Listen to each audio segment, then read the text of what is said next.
Estamos viendo algunos tips para escribir, para animarnos a escribir.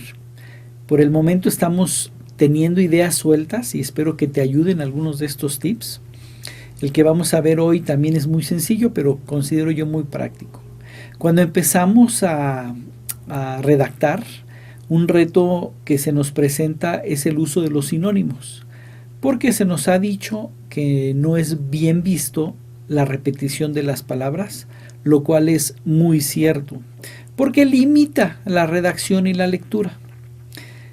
Todo párrafo lleva una cadencia, toda idea redactada lleva un lineamiento, un flujo de lectura, y los sinónimos hacen que se amplíe esa calzada y ese flujo de la lectura.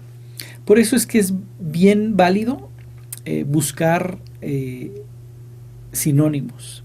Sin embargo, mi planteamiento de hoy es qué hacemos cuando un sinónimo es una palabra difícil y que interrumpe nuestro flujo de lectura. Llegamos a la pregunta de ¿uso el sinónimo o uso una repetición para que no se rompa el flujo de lectura?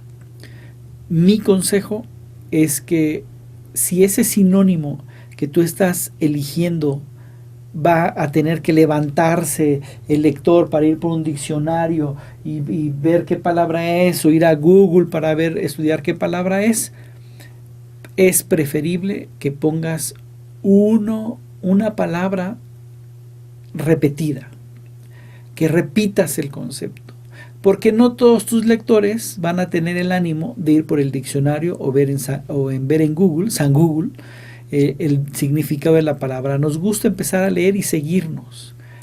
Valora cuando tengas un sinónimo, si es necesario ese sinónimo difícil, y me estoy refiriendo a esas palabras difíciles, a repetirlo.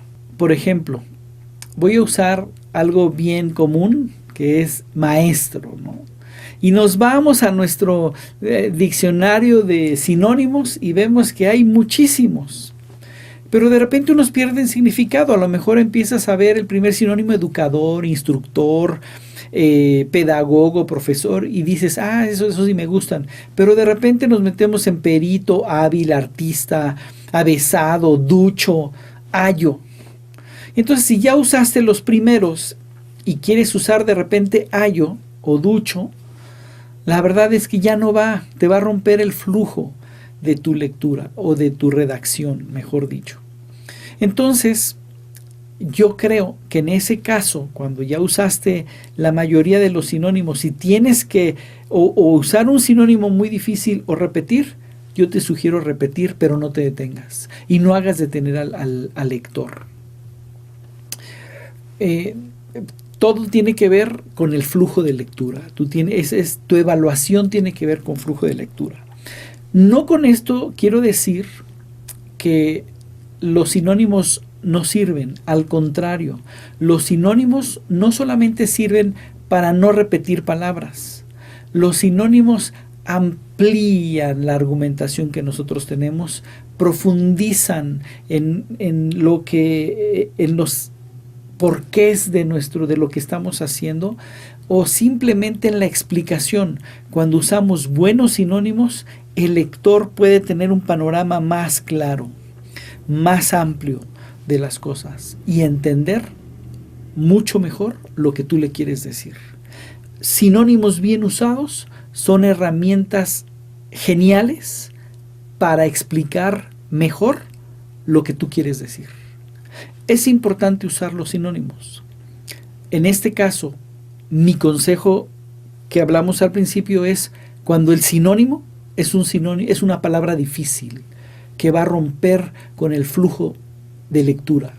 Entonces, es preferible, desde mi punto de vista, usar mejor una repetición.